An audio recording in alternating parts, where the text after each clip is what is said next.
Meus amigos, a Santa Mônica acabou de liberar o primeiro episódio de uma série de 9 episódios contando aí sobre os bastidores de God of War Ragnarok, próximo lançamento da franquia que está chegando em breve, tá?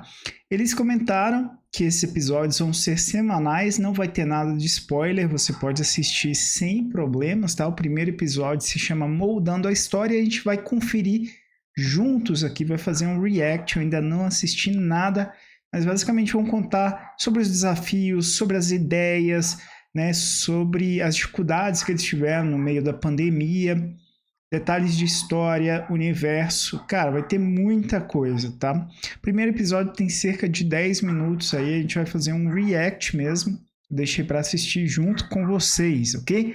Antes da gente começar, só lembro aí, eu estou sorteando God of War Ragnarok. Se você quiser participar, tem o link com as regras na descrição. Não deixe de concorrer, você pode ganhar o jogo aí e já jogar no lançamento, tá? Vou sortear uns dias antes para dar tempo de enviar para vocês. E basicamente é isso. Segue lá também no Twitter e no Instagram, LepsTation. Estou sempre postando bastante conteúdo também nessas outras redes sociais, beleza? Então vamos lá, vamos conferir juntos aí o primeiro episódio dessa série de bastidores. We're coming off of God of War 2018. How do you Como supera esse jogo?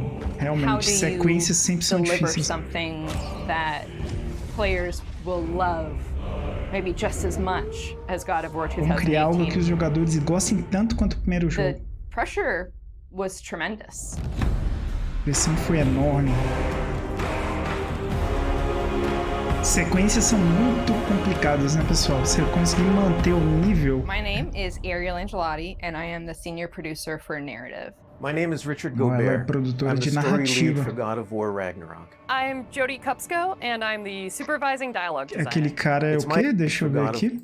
My name is Richard Gobert. Ele é o... Meu nome é Richard. I'm the Roteirista-chefe. story lead for God of War Ragnarok. I'm Jody Kupsko, and I'm the supervising dialogue Supervisora designer. It's my de job to shape the diálogo. story along with our writing team, our narrative director, and game director. As a producer, it's my job to help build a team to create that content, to own the schedule and realizing that content. I oversee the dialogue production throughout the entire titles. Every line of dialogue that you hear, every human vocalization and effort and grunt, our team touches.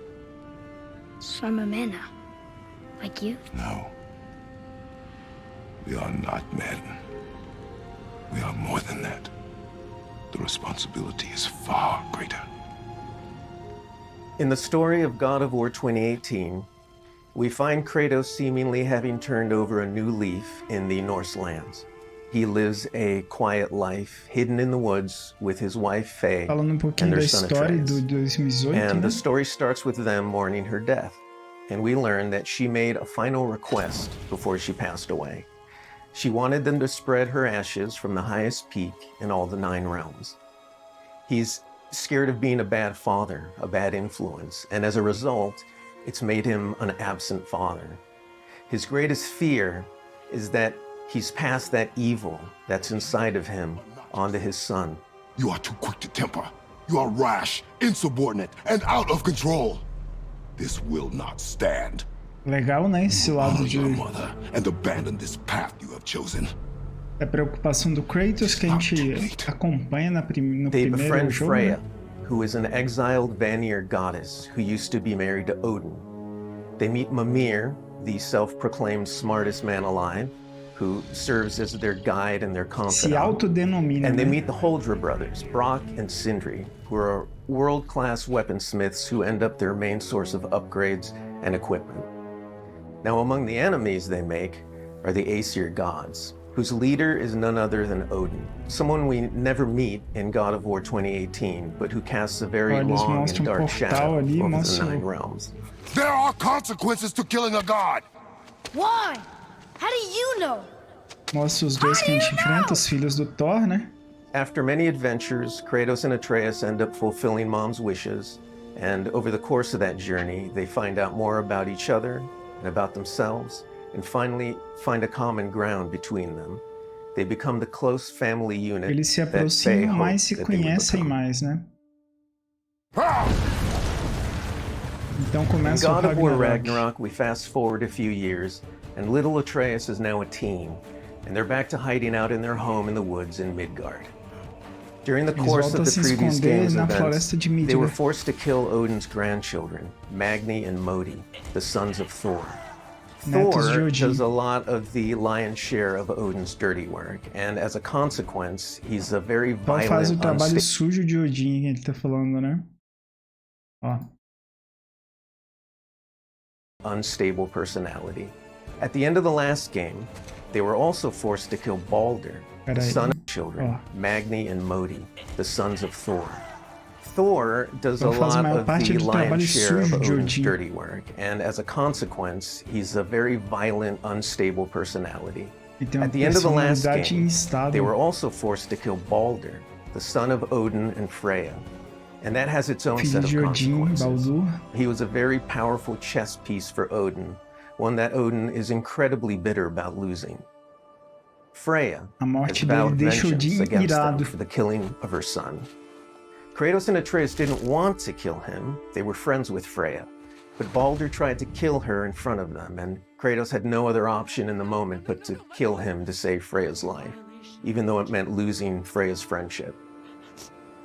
I will parade Legal, your né? cold body from every corner of every Eles escolhem realm matá-lo and pra feed poupar a your vida dela. soul to the vilest filth in hell. That is my promise. He saved your life. He robbed me of everything.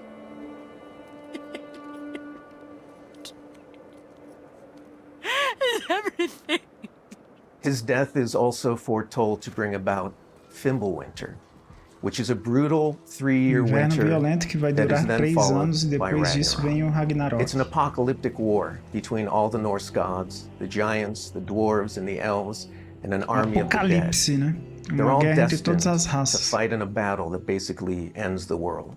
Kratos is understandably worried about his son and what it means for him.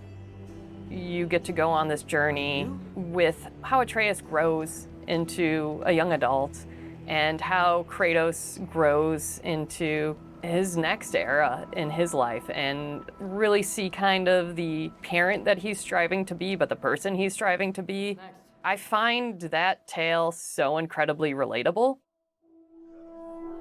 We had Ainda vai started ter muito shooting dessa plenty of content before the dessa pandemic lição, hit. né, In fact, the week entre o Kratos decidindo sobre o pai que ele quer ser, né? Igual teve no primeiro jogo, a gente ainda vai ver muito disso. before we all went work from home, we were doing a shoot. Como caption, I as remember being capturas on and off that set, running back to the personagens. office and having to talk to studio leadership about what was going down and how this was going to impact us moving Ó, forward. And eles com as those were máscaras trying na times. pandemia. For us, it was a very unique challenge because we had to bring in actors and we had to record them. And so we had to look at different ways of adapting our typical motion capture process and dialogue recording process so we can continue production and continue at the quality that we wanted for our players and our fans. We had some actors stand in for other characters, actors who were already, who were like core to one of the scenes, might just be able to play a background character in another scene to be able to avoid a situation where too many people were on set on any given day. We avoided compromising the story that we were trying to tell as a result Tiveram que of the adaptar pandemic bastante, and né, these por conta da limitations that we had limitação to da deal with. pandemia. There were no cinematics that we changed. We still have the same characters in them in the final game. We just had to get a bit creative with how we shot the content. Só as gravações que foram alteradas, né? Às vezes o cara que gravou no jogo, eles mantêm o personagem, mas o cara que gravou era outro. His voice changed dramatically throughout the several years on this title. I don't want to fight anyone. I just want answers. We had to go in and even out that performance so it sounds like it took place over a short period of time. That was a unique challenge on A voz do this mudou one. bastante, né? Entre um jogo e outro, e eles tentaram manter mais natural, né? A alteração. Whether the Norse saga was going to be a trilogy or just 2 games was something we debated a lot. Ah, There discussão were sobre obviously pros trilogia. and cons for either approach. So we waited for Cory Barlog to weigh in, and he did, and he said, let's do it in 2. The consequence to Cory that is, how do you Barlog que wrap up? decidiu se ia ser uma trilogia ou não, né? Eles ouviram ele e meio que a decisão dele foi o que deu a direção, né? Of the story in one game, and do Ragnarok justice. How do we lead up to that and then have a big moment at the end of the game and wrap up all those loose threads? This game is bigger than what we initially envisioned. There's a lot of important story moments that we needed to cover. There are more characters that we follow the threads of, and ultimately it ends up feeling big and epic because there is a lot there for people to enjoy. I am very excited for folks to see this final chapter. A lot happens. We put our characters through the ringer, but we also bring them closure and we provide answers to a lot of the questions the first game posed. Just all of the new combat that we're doing and the new interactions.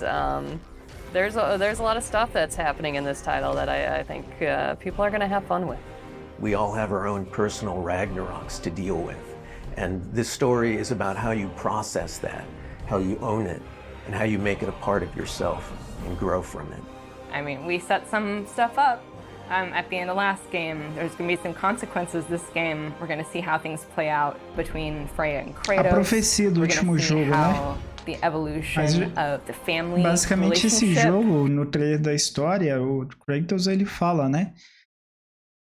A gente tem que fazer o certo, o que tem que ser feito, independente de profecia, independente de qualquer coisa. Nós vamos forjar o nosso próprio destino, né?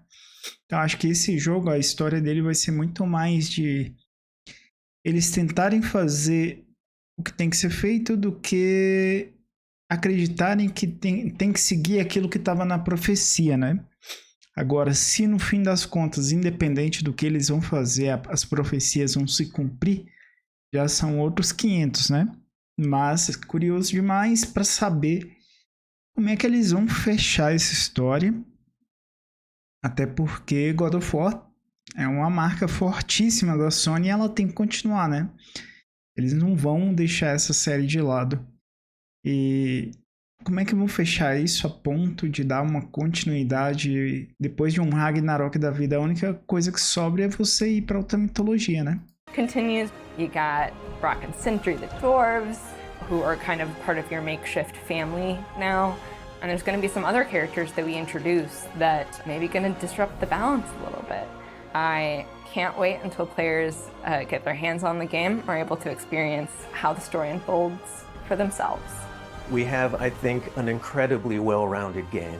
Very satisfying combat, beautiful and rich environments to explore, outstanding character art, a lush and moving soundtrack and soundscape. It's the work of hundreds of very dedicated artists, and they all have their own stories to tell.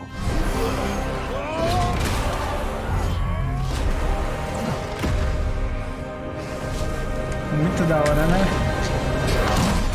Cara, padrão PlayStation, né?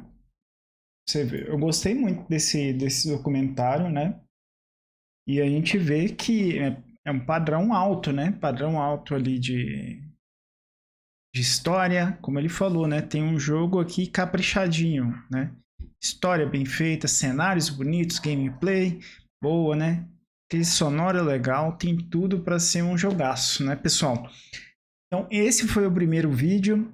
Assim que saírem os próximos, eu trago o react aqui com vocês também, tá bom?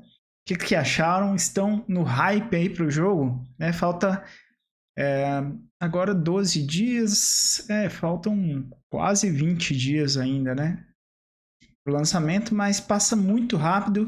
Sexta-feira agora a gente já vai ter os vídeos de prévia do jogo, tá? Vários jornais não, né? Sites especializados em games já receberam, já estão jogando. Alguns youtubers grandes também já receberam e estão jogando, tá? E a primeira prévia do jogo já sai nessa sexta-feira agora, dia 21, tá? Já vai dar para ter uma noção de como o jogo vai ser pelas prévias e os reviews vão sair, se eu não me engano, no dia 3, quase uma semana antes do lançamento, tá? Então é isso, meus amigos. Deixem aí nos comentários como é que tá o hype de vocês, se gostaram aí desse primeiro episódio, tá? Não esquece de deixar sua avaliação, que é importante demais. E se você é novo por aqui, fica o convite para se inscrever. Aperta aí o sininho para não perder os próximos vídeos. Vou ficando por aqui, então. Até o próximo vídeo. Valeu e fui!